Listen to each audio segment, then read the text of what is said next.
Saudaraku, pernahkah kau bertanya dalam hati tentang siapa dirimu sebenarnya? Sejak kecil kita terbiasa menggunakan kata aku. Aku makan, aku minum, aku belajar, aku bekerja, aku beribadah. Seakan-akan ada satu wujud yang pasti bernama aku. Namun, benarkah demikian? Benarkah ada sesuatu yang mutlak bernama aku? Mari kita berhenti sejenak. Tarik nafas dalam-dalam, lalu lepaskan perlahan. Rasakan siapa yang sedang bernafas. Apakah benar aku yang bernafas? Ataukah ada daya lain yang menghidupkan nafas ini? Tubuh ini sering kita klaim sebagai milik kita. Kita berkata ini tanganku, ini mataku, ini tubuhku. Tapi perhatikan baik-baik. Tubuh ini tumbuh tanpa kita minta. Rambut tumbuh tanpa kita suruh. Jantung berdetak tanpa kita sadari. Dan otot bekerja tanpa kita kendalikan. Kalau benar tubuh ini milik kita, mengapa kita tidak bisa menahan keriput? Mengapa kita tidak bisa melawan sakit? Mengapa kita tidak bisa mencegah ajal? Tubuh ini hanyalah titipan. Kita hanyalah penumpang sementara di dalamnya. Maka apakah tubuh ini benar-benar aku? Ataukah hanya pakaian sementara bagi kesadaran ini? Sekarang mari kita lihat pikiran. Kita sering berkata, aku berpikir, aku memutuskan, aku berencana. Tapi coba perhatikan, apakah kau bisa benar-benar mengendalikan pikiranmu? Bukankah ia datang begitu saja, seperti ombak di laut? Kadang jernih, kadang kacau, kadang penuh kegelapan. Kalau pikiran benar-benar milikmu, harusnya kau bisa memilih hanya pikiran yang baik dan menolak pikiran yang buruk. Tapi kenyataannya, tidak bisa. Maka apakah pikiran itu benar-benar aku? Atau hanya arus yang lewat, sedangkan kita hanyalah saksi?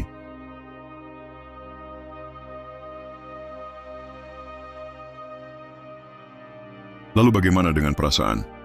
Kita merasa aku marah, aku sedih, aku gembira, dan aku cinta. Namun apakah benar itu aku? Marah muncul lalu hilang. Sedih datang lalu pergi. Senang hadir lalu sirna. Jika emosi adalah dirimu, mengapa ia begitu cepat berubah? Hari ini kau mencintai, besok kau membenci. Hari ini kau tertawa, besok kau menangis. Itu artinya emosi bukanlah inti dirimu. Ia hanyalah gelombang yang lewat di lautan kesadaran. Dirimu bukan gelombang itu. Dirimu adalah lautan yang tetap tenang, meski ribuan gelombang datang dan pergi. Saudaraku, kita sering merasa punya kuasa. Kita berkata, aku bekerja, aku berusaha, aku memberi. Tapi perhatikanlah, siapa yang memberi daya pada tanganmu saat bekerja? Siapa yang mengalirkan nafas ke dalam tubuhmu? Siapa yang menggerakkan jantungmu tanpa pernah kau perintah sekalipun? Allah berfirman, La haula wa la quwwata illa billah. Tidak ada daya dan tidak ada kekuatan kecuali dengan Allah. Maka benarkah aku yang melakukan? Ataukah semua ini hanyalah kehendak Allah yang sedang berlangsung melalui diriku?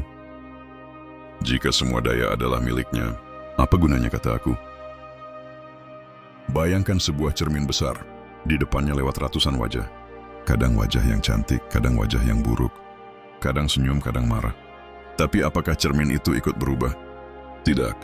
Cermin tetap diam, tetap bening, hanya memantulkan semua yang lewat. Begitu pula dengan kesadaranmu. Pikiran, emosi, tubuh, semuanya hanya bayangan. Datang dan pergi. Tapi kesadaran itu tetap abadi, tidak berubah. Dan kesadaran itu bukan milikmu. Itu adalah cahaya Allah dalam dirimu. Seorang sufi berkata, aku adalah bayangan. Tanpa matahari maka aku tidak ada. Begitulah diri kita. Tanpa Allah kita hanyalah ketiadaan. Segala gerak, segala hidup, segala wujud, semua itu bersumber darinya. Maka siapa aku sebenarnya? Aku adalah bayangan yang tidak pernah punya wujud sendiri. Ia hanya tampak karena ada cahaya yang memancarkan.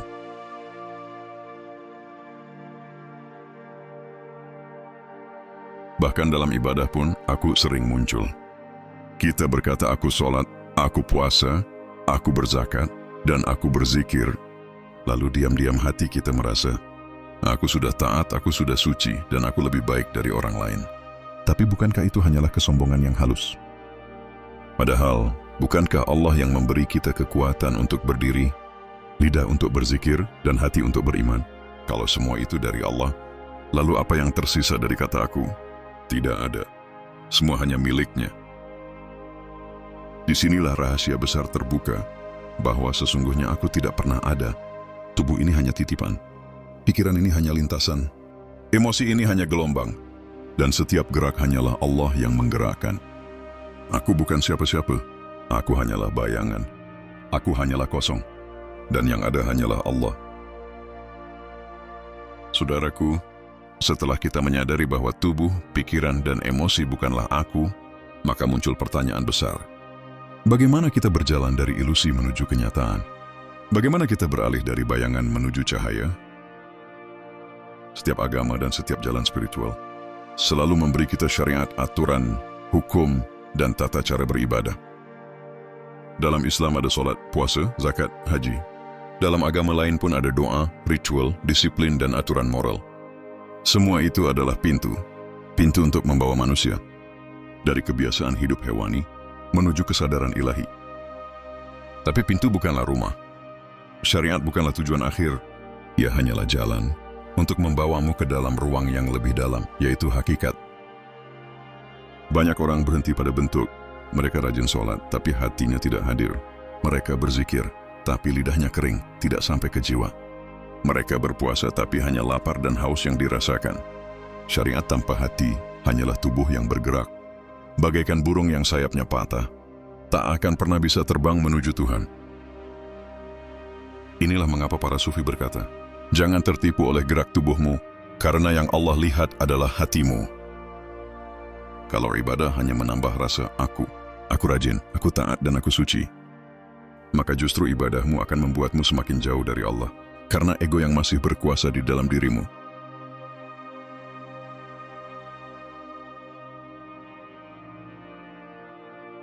Disinilah tasawuf hadir. Tasawuf adalah jalan untuk membersihkan hati dari ilusi aku, bukan menolak syariat, tetapi menyalakan ruh di dalam syariat. Ketika engkau salat, rasakan bahwa engkau tidak sedang berdiri, tapi Allah yang menegakkanmu. Ketika engkau berzikir, sadari bahwa bukan lidahmu yang bergerak, tetapi Allah yang menggerakkan. Ketika engkau memberi sedekah, ingatlah bahwa bukan engkau yang memberi, tetapi Allah yang memberi melalui tanganmu. Inilah tasawuf, menyadari bahwa segala sesuatu kembali pada Allah, dan perlahan aku pun sirna. Diceritakan tentang seorang sufi yang sepanjang hidupnya beribadah. Suatu malam ia berdoa, "Ya Allah, ampuni aku karena aku telah banyak beribadah dengan rasa aku." Orang-orang bingung. Mereka bertanya, "Bukankah engkau selalu tekun salat dan berzikir? Mengapa kau minta ampun justru karena itu?" Sufi itu menjawab, "Karena selama ini aku merasa akulah yang beribadah, padahal yang menggerakkan aku hanyalah Allah, dan kesadaranku baru tiba hari ini." Saudaraku, ketika kau sampai pada titik itu, ibadahmu menjadi ringan penuh cinta, karena tidak ada lagi aku yang merasa terbebani.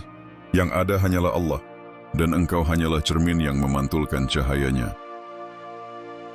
Inilah yang disebut fana. Fana artinya sirna.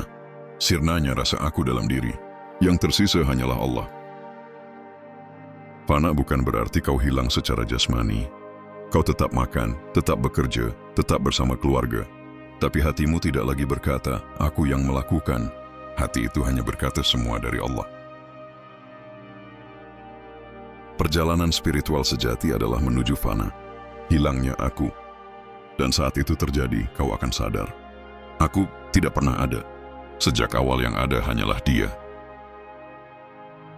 Perjalanan ini bukan sekadar teori. Ia harus dialami. Ia harus dirasakan.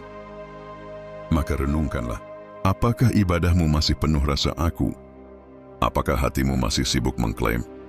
Ataukah engkau sudah mulai menyadari bahwa semua hanyalah Allah yang berkarya melalui dirimu? Jika kau mulai merasakannya, maka engkau sudah berada di gerbang fana, gerbang kesadaran bahwa aku tidak pernah ada.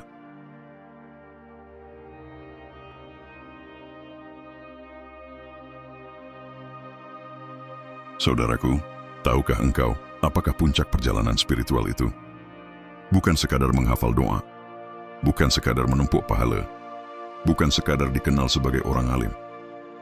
Puncak itu adalah ketika engkau tidak lagi melihat dirimu sendiri. Yang kau lihat hanya Allah, yang kau dengar hanya Allah, yang kau rasakan hanya Allah. Itulah yang disebut fana. sirnanya rasa aku dalam lautan kesadaran ilahi. Bayangkan dirimu sebagai bayangan. Jika cahaya menyinarimu dari belakang, maka bayangan itu tampak di depan. Namun, ketika engkau berbalik dan menatap langsung kepada sumber cahaya, apa yang terjadi pada bayanganmu? Ia lenyap. Begitulah rasa aku. Selama kau masih berpaling dari Allah, aku tampak begitu nyata. Tetapi ketika kau menatap Allah dengan sepenuh hati, aku hilang, sirna dalam cahayanya. Dan saat itu kau menyadari, bayangan itu tidak pernah punya wujud sendiri. Ia hanya tampak karena cahaya. Sejak awal, yang ada hanyalah cahaya itu. Pernahkah engkau bertanya dalam hati, siapa yang sedang berjalan di dunia ini? Kita merasa, aku yang bekerja, aku yang mencari rezeki, aku yang berjuang. Tapi renungkanlah. Jika Allah mencabut nyawa kita detik ini, apakah kita masih bisa bekerja? Jika Allah menahan nafas kita sebentar saja, apakah kita masih bisa berbicara? Maka siapa sebenarnya yang berjalan? Apakah benar aku? Atau hanya Allah yang sedang berkarya melalui tubuh ini? Kau adalah bagaikan pena. Pena tidak pernah menulis sendiri. Ia hanya bergerak karena ada tangan yang menggerakkan. Maka siapa yang menulis, pena atau tangan? Begitulah dirimu. Engkau bukan penulis. Engkau hanyalah pena. Yang menulis hanyalah Allah.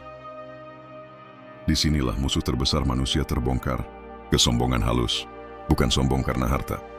Bukan sombong karena pangkat. Tetapi sombong karena merasa aku dekat dengan Allah. Aku orang saleh. Dan aku lebih suci daripada orang lain. Kesombongan halus inilah yang membuat aku tetap hidup. Dan selama aku masih hidup, engkau tidak akan pernah benar-benar mengenal Allah. Fana menghancurkan semua kesombongan. Karena saat itu engkau akan sadar bahwa aku tidak pernah ada. Tapi hanya Allah yang ada.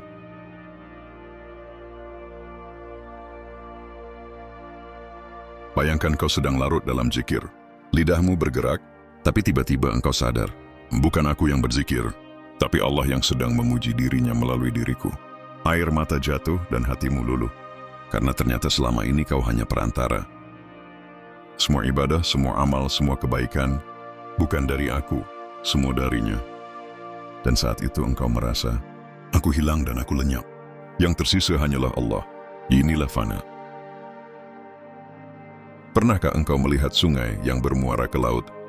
Selama ia masih sungai, ia berkata, aku adalah sungai, aku berbeda dari laut. Tapi begitu ia masuk ke samudera, di mana sungai itu lenyap. Ia tak bisa lagi berkata, aku sungai. Saudaraku, begitulah dirimu. Selama kau masih merasa aku, kau hanyalah sungai kecil yang terbatas. Tapi ketika kau larut dalam lautan Allah, aku itu hilang.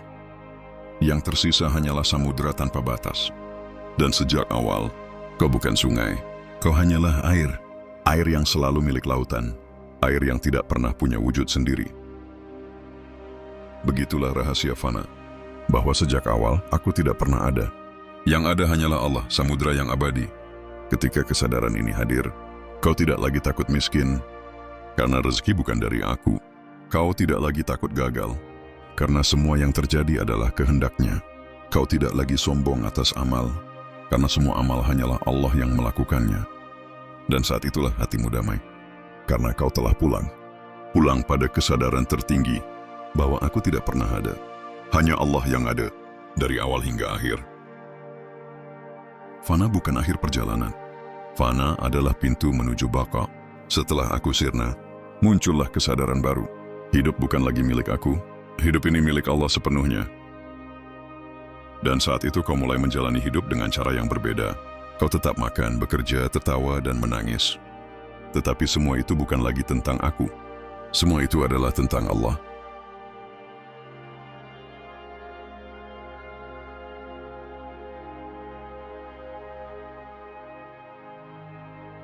Saudaraku, banyak orang mengira hidup tanpa aku berarti meninggalkan dunia. Menjadi pertapa, menjauhi masyarakat, berdiam di gua. Tidak. Hidup tanpa aku justru berarti hadir sepenuhnya di dunia. Namun bukan sebagai budak dunia, melainkan sebagai cermin Allah di dunia. Engkau bekerja bukan karena mengejar gengsi, tapi karena Allah menitipkan pekerjaan itu padamu. Engkau mencintai keluarga bukan karena rasa memiliki, tapi karena mereka adalah amanah Allah. Engkau membantu sesama bukan karena ingin dipuji, tapi karena Allah sedang menolong mereka melalui tanganmu. Inilah hidup tanpa aku. Engkau tetap berjalan di bumi, tetapi hatimu selalu bersama Allah. Ketika ego mati, maka yang lahir adalah cinta. Karena aku yang selalu ingin memiliki, selalu ingin diakui, selalu ingin menang, telah tiada. Yang tersisa hanyalah kasih, kasih tanpa syarat. Kasih yang tidak lagi berkata, aku mencintaimu karena engkau milikku. Tetapi kasih yang berkata, aku mencintaimu karena engkau adalah Allah yang menampakkan diri melalui dirimu. Inilah mengapa para sufi selalu memancarkan kelembutan, bukan karena mereka berusaha ramah, tetapi karena tidak ada lagi aku yang ingin melawan. Yang ada hanyalah Allah, dan Allah itu Maha Cinta. Bagaimana kau tahu bahwa aku sudah sirna? Pertama, kau tidak lagi mudah tersinggung, karena tidak ada lagi aku yang ingin dibela. Kau tidak lagi takut kehilangan, karena engkau sadar sejak awal tidak ada yang benar-benar kau miliki. Kau tidak lagi sombong atas amal, karena engkau tahu semua amal hanyalah Allah yang berkarya. Kau selalu damai, meski dunia di sekitarmu kacau, karena hatimu tidak lagi terikat pada dunia, tetapi melekat hanya pada Allah. Jika tanda-tanda ini mulai hadir dalam hidupmu, maka engkau sedang berjalan menuju hidup tanpa aku. Ketika aku sirna, dunia ini berubah wajah. Yang dulu kau lihat hanyalah manusia, kini kau melihat Allah di balik manusia. Yang dulu kau lihat hanyalah alam, kini kau melihat Allah yang menampakkan diri dalam alam. Yang dulu kau rasakan hanyalah kejadian suka dan duka, kini kau sadar semua hanyalah tarian Allah di panggung kehidupan. Maka engkau pun hidup ringan, karena tidak ada lagi yang perlu kau genggam. Tidak ada lagi yang perlu kau pertahankan. Yang ada hanyalah Allah, dari awal hingga akhir.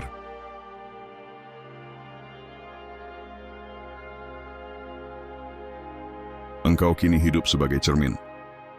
Cermin tidak pernah memiliki cahaya sendiri, tapi ia memantulkan cahaya yang datang padanya. Begitulah engkau. Engkau tidak lagi merasa punya kehendak, tapi memantulkan kehendak Allah. Engkau tidak lagi merasa punya kebaikan, tapi kebaikan Allah memancar darimu. Engkau tidak lagi merasa punya ilmu, tapi hikmah Allah mengalir lewatmu. Dan saat itu, manusia melihatmu, namun yang mereka rasakan bukan dirimu. Yang mereka rasakan adalah Allah. Inilah perjalanan panjang jiwa, dari merasa aku ada, menuju sadar bahwa aku tidak pernah ada. Ketika ilusi sirna, yang tersisa hanyalah Allah. Dan itulah makrifat, mengenal Allah dengan sebenar-benarnya. Maka sekarang, apakah engkau masih akan mempertahankan rasa aku? Ataukah engkau berani melepasnya dan pulang kepadanya? Renungkanlah, sejak awal, engkau tidak pernah ada. Yang ada hanyalah Dia.